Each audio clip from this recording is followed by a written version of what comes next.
this Dolphins team, 7 years from now, we're going to look back on this Miami Dolphins team, the 2022 Miami Dolphins team, and say, how was Chris Grier able to get all that talent on one football team?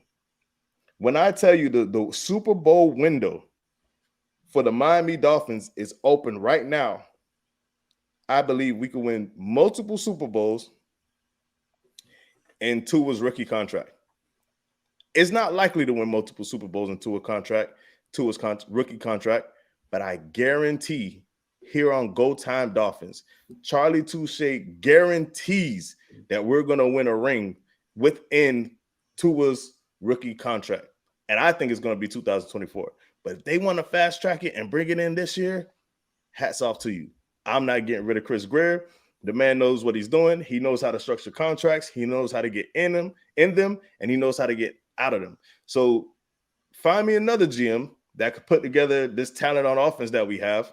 And all of a sudden, we went from looking banged up with practice squad players to a window where it's like, oh, I see what's going on here. So now all you have to do is fix up the O-line, and all of a sudden you give your quarterback plenty time to throw to these weapons, and now you're going to have 2-3-0 this year, bro. And everybody complaining about Chris Grier. Like, all of a sudden you act like Chris Grier's team that he assembled this year was all there the whole time. Like, nah, bro, relax. We had injuries. Injuries not an excuse, but yeah, bro, it's okay. Pump the brakes. This is PTSD. This is Dolphins PTSD. Oh no, it's falling apart. I'm a Dolphin fan. I haven't seen anything since my dad's Dolphins. Well, my granddad's Dolphins now. You know what I'm saying? Pump the brakes. It's okay. It's a long season. We're straight. My bad, Kadeem. I went on for a little bit, but what you got? No, all good. And I think the interesting thing is that when the Dolphins were 3-0, there was, I wouldn't say there was harmony, because there's never harmony around the Miami Dolphins fan base anyway. But I didn't hear anything about Chris Grier's job or anything like that. And then obviously, I think it's compounded by, like I said, the fact that, Jalen Phillips isn't leading the league in sacks right now.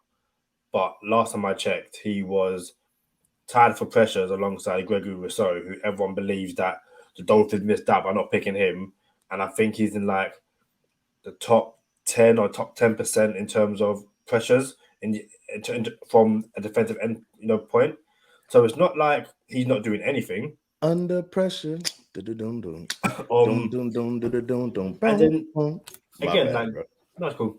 Don't get me wrong. It's one of those things where I'm sure even between the two of us, we can sit there and say that year when we had 3 first-round draft picks we selected Tua, friend of the podcast, Austin Jackson, and Noah Igbenogany. Listen, those last 2 picks could have been a lot better. Obviously, hopefully we get friend of the podcast, Austin Jackson, back on Sunday, and he continues to develop at right tackle. You don't turn around and say we're drafting to play left tackle, but all these kind of things. And like we said, Noah Igbenogany probably come off the best game as a Miami Dolphin, but 3 years into his NFL career, you kind of need for him to be, if not a starter, a genuine, viable option.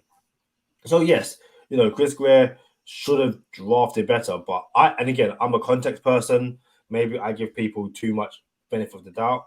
But when I look at not just the Dolphins in my time as a fan, but also, over the last 10, 20 years, and you can answer this question, when was the last time the Miami Dolphins had a top 15 offensive line where you can go, do you know what, that offensive line was really, really good?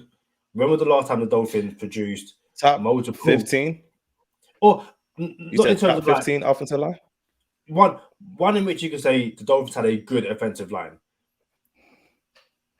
I do believe one of those Tannehill years, there was a good O-line. One of them, it was like a window where there was, I promise you this, there was like a Tannehill O-line where, because Tannehill held the ball too long, right? But I think there was one year in there that I was like, oh, this is a nice little O-line. Like I kind of preferred if Tua had that O-line for a year, I think he'll look way better than he does now. But it was short-lived though. It wasn't that. And was that the offensive line, but just couldn't stay healthy? It was like Tunsil, like Pouncey, and Jawan James. And again, these yeah. guys couldn't stay healthy. So even probably the best offensive line, which we can think of off the top of our head, couldn't stay healthy. To me, there's a wider issue as to why the Miami Dolphins, as a franchise, cannot build offensive line. That's not a Chris Grier problem, in my opinion. That's a long-standing issue the Miami Dolphins have. I'm not going to say that just because the Dolphins can't build offensive lines, Chris Grier gets a pass. 100% no. Dude, do your job. And again, that 2020 draft class, you sat here, if not on this podcast, in one of our many verse notes that led to this podcast, trade 26 and 18 and go get Tristan Wirfs. Or go do something. That's crazy. I don't know if LB can hear us right now, but that pick of Noah Bologna, go and get Jonathan Taylor. There's things that Chris Grier 100% could have done, but I made a note of the draft picks Chris Grier has made in the first 2 rounds. I've gone back to 2018. We believe he started picking 2019. Would you say so? Oh, right. Because Mike Tannenbaum was it was this dynamic where I think Chris Grier may have been considered the GM, but there were split responsibilities where he didn't get he didn't have sole power of he didn't have control of he didn't have full control. He didn't have full control over everything like he does now. And everyone had their hand in the cookie jar. So now when Chris Grier got his full control, now we could, okay, this is all you now. And even that's a perfect segue because I kind of feel like even when Chris Grier had full control, you still want to give your head coach that you chose some flexibility. You don't want to hire a head coach and say, nope, I'm not letting you do anything when it comes to personnel. You know what I'm saying? You don't want to do that if you're Chris Grier, right? So here goes Brian Flores. And then I'm telling you, I feel like Noah Igbenogany was a Brian Flores pick. Can you imagine how much that changes everything? If Chris Grier's like, nah, bro, I'm not really feeling this. But if Brian Flores is going to have meetings with the Auburn defense and have them draw up plays before the draft, and he falls in love with Noah Igbenogany and a couple other people on that defense, and he takes Noah first overall, Chris Grier has to fall on the sword and say, listen, I am the GM. I could have overruled him, but I didn't. You know what I'm saying? So I understand that he is responsible for the picks, but it doesn't mean that he made all the picks. Now, he's responsible. That's all that matters.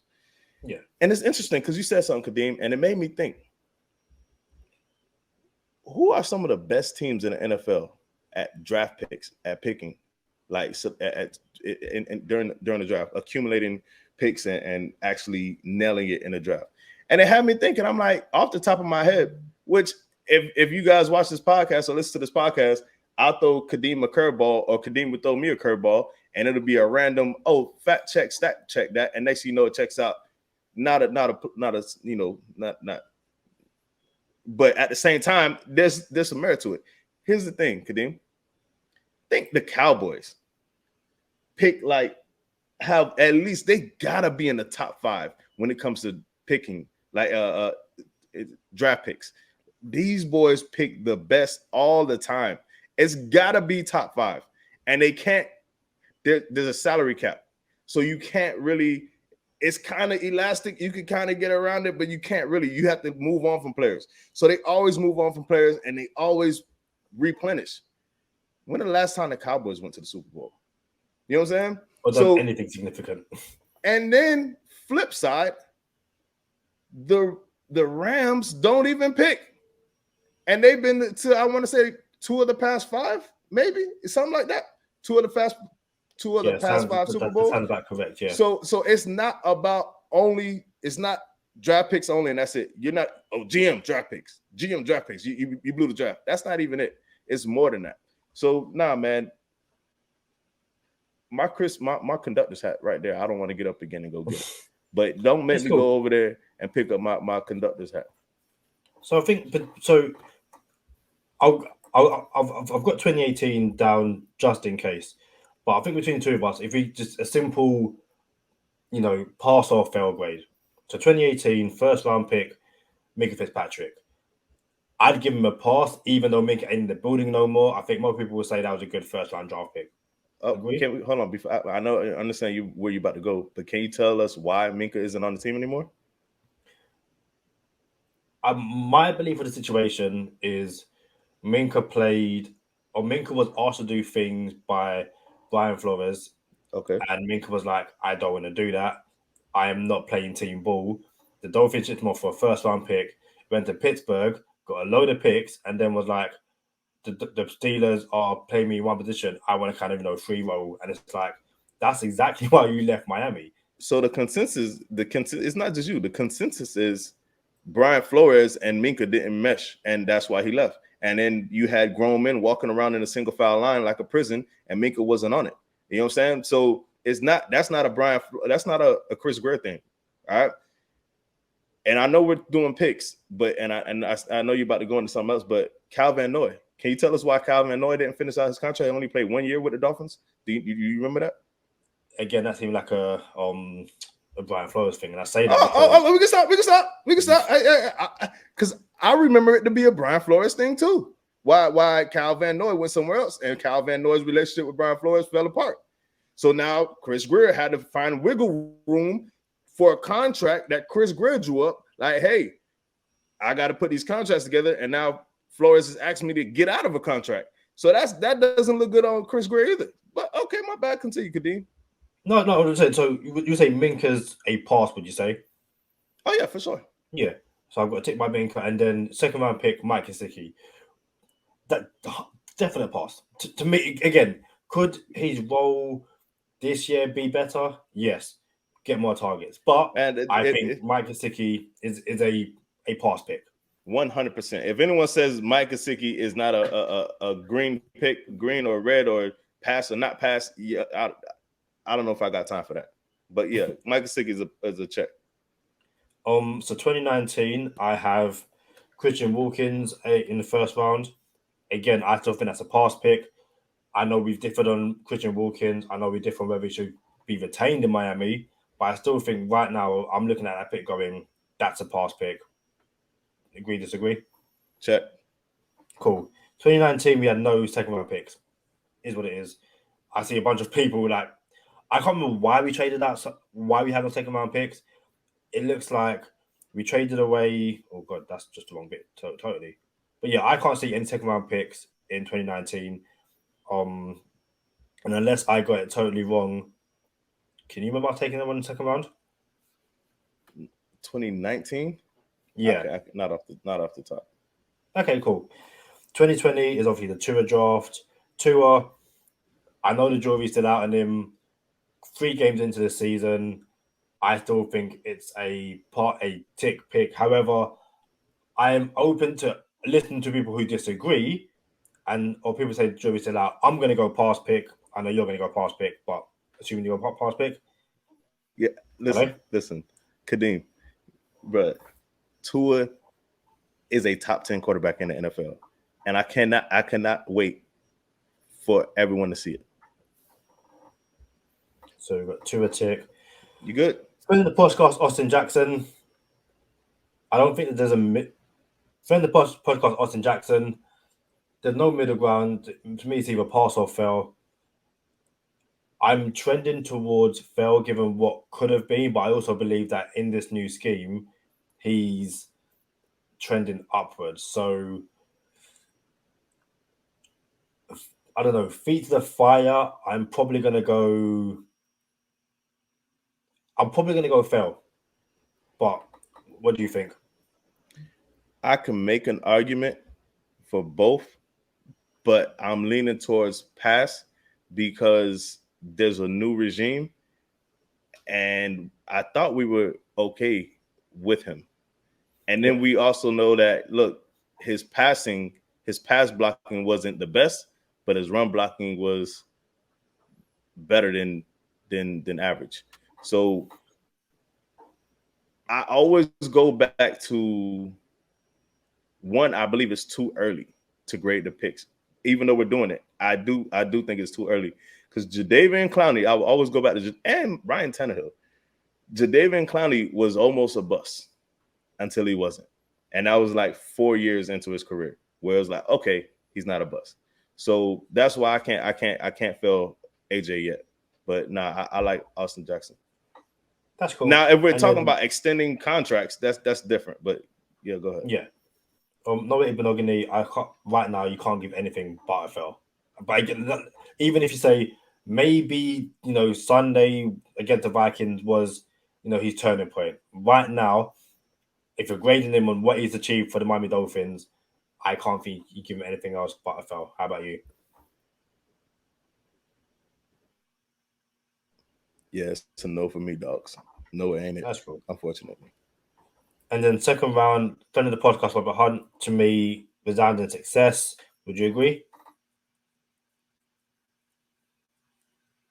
For sure. Robert Hunt was, I want to say, our best O lineman for 2 years prior to this year, in my opinion. Yeah. Did we have a better O lineman than Robert Hunt? In my opinion, no. Cool. And then Raekwon Davis, I'd probably go as a pass. I think he's been a good pick. Again, could it have been better? Yes. Could he show up more? Yes. But I think there's a subtle difference when Raekwon Davis isn't in the starting lineup. In terms of picks, Dolphins could have done a lot worse. How about you?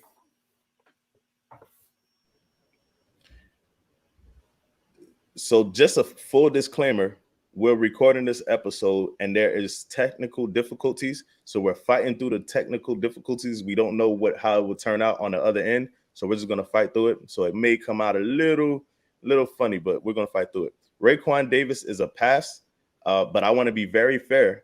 I also believe Raekwon Davis is a Brian Flores pick. So the same way I got on Brian Flores for selecting Noah, and I did not give the blame to Chris Grier, I'm gonna give the passing grade to Brian Flores for taking Raekwon Davis. Yeah, and again, we all saw Brian Flores be so excited when that pick was made. It was like, yeah, this is the guy you wanted, and you got him. Fair enough. 2021, probably way too early to grade these guys, but first round picks, Jalen Waddle, right now, 1 year in, success. I've seen a lot of people on social media turn on him because he had a fumble in that last game. That to me is just a Dolphin fan being stupid. Like let's not do this by Jalen Waddle. I give Waddle a pass. Someone said trade him. Someone said not trade him. Not trade him. But I was like, oh, he's trash. He's not that good. All that kind of stuff, dude. This is why you don't go on Twitter.